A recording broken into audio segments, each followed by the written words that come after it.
দুইজন বন্ধু পুরঞ্জন এবং অভিজ্ঞাত। পুরঞ্জন অভিজ্ঞাতকে বললে, চলো বন্ধু হিমালয়ের পাদদেশে ঘুরে আসি। চলো।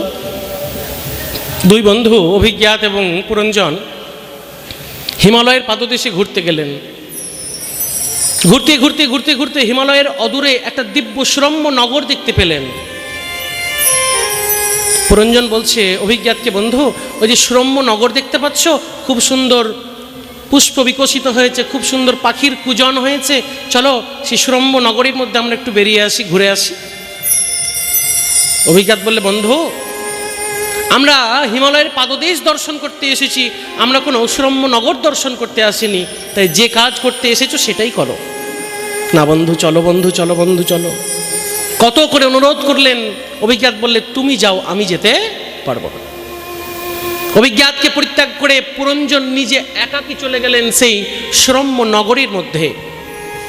খুব মন দিয়ে শ্রবণ করবেন। নগরীর মধ্যে প্রবেশ করলেন, দেখলেন সেই নগরে প্রবেশ করার জন্য 9টি দরজা আছে, 9টি দ্বার, নবদ্বার। সে 9টি দ্বার দিয়েই পুরঞ্জন নগরের মধ্যে প্রবেশ করে গেলেন। আর দেখলেন সে নগরীর প্রহরী পঞ্চফণযুক্ত সাপ।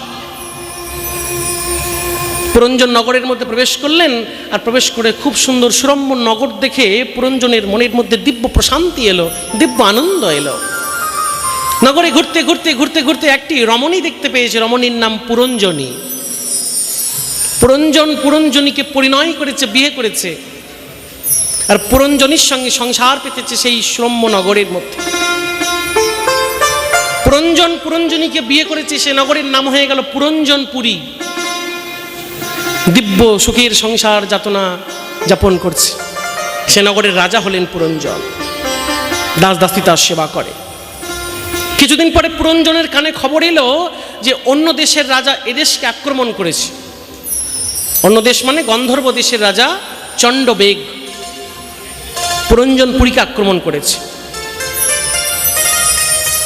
তো সমস্ত সৈন্যগণ বলছে, প্রভু আপনি চলুন, মহারাজ আপনি চলুন যুদ্ধ করতে।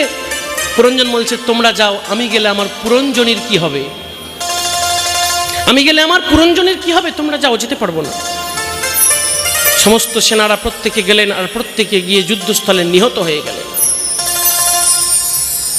যুদ্ধস্থলে সমস্ত সেনাগণ যখন নিহত হয়ে গেলেন, তারপরে পঞ্চফণযুক্ত সাপ যে নগরের প্রহরী ছিল, সেই সাপ গেল যুদ্ধ করতে, সেই সাপও সেই যুদ্ধস্থলে পরাস্ত হয়ে গেল।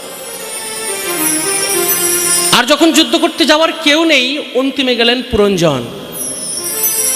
আর পুরঞ্জন যুদ্ধক্ষেত্রে গিয়ে যুদ্ধ করতে করতে করতে করতে সেখানে তার মৃত্যু হয়ে গেল।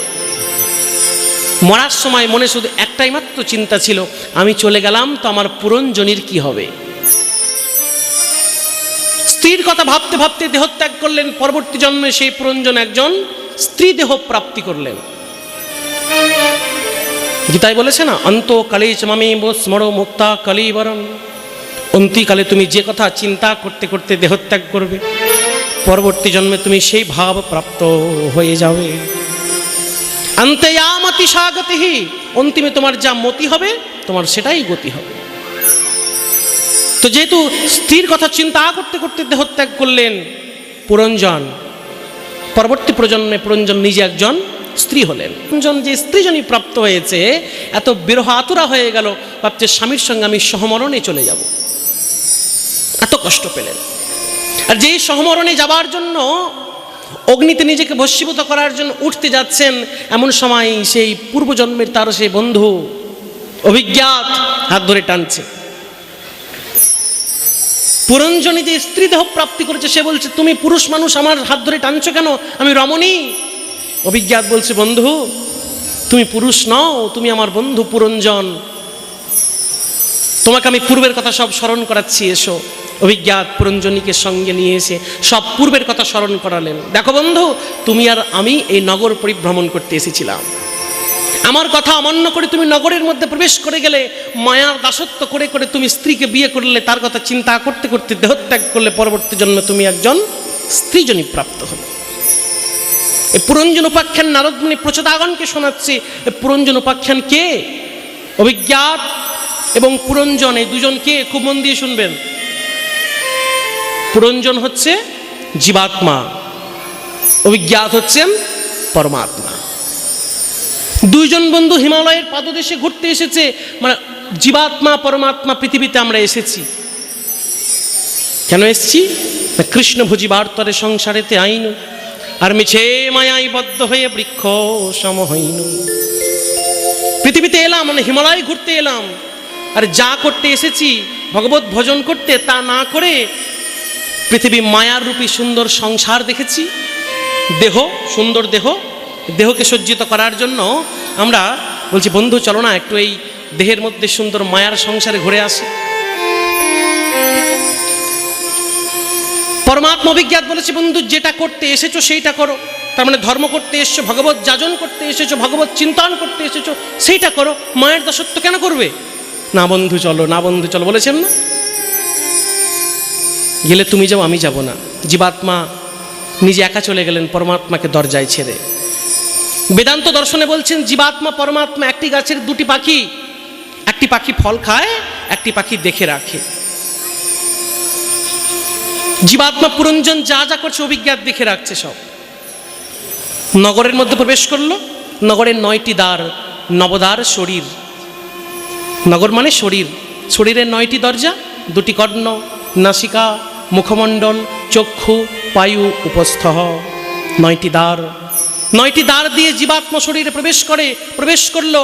আর পঞ্চফণযুক্ত সাপ মানে পঞ্চ ইন্দ্রিয়, চক্ষু, কর্ণ, নাসিকা, জিহ্বা, ত্বক, নগরে প্রবেশ করলো।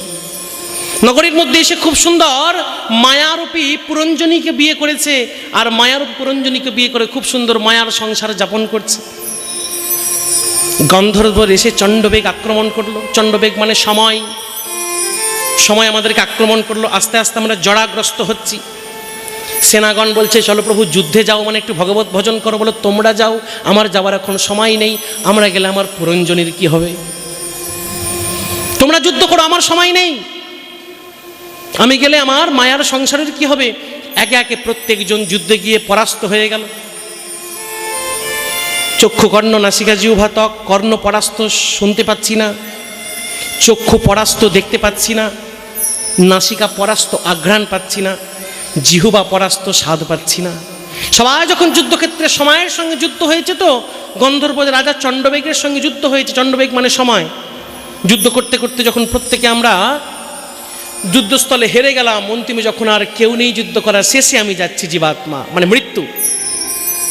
শেষ যুদ্ধক্ষেত্রে মৃত্যুক্ষেত্রে গেলাম, আর মৃত্যুক্ষেত্রে মৃত্যুবরণ করতে করতে চিন্তা করলাম আমি চলে গেলে পুরঞ্জনীর কি হবে, সংসারের কি হবে। আর সংসারের কথা চিন্তা করতে করতে করতে আমরা দেহত্যাগ করে দিলাম।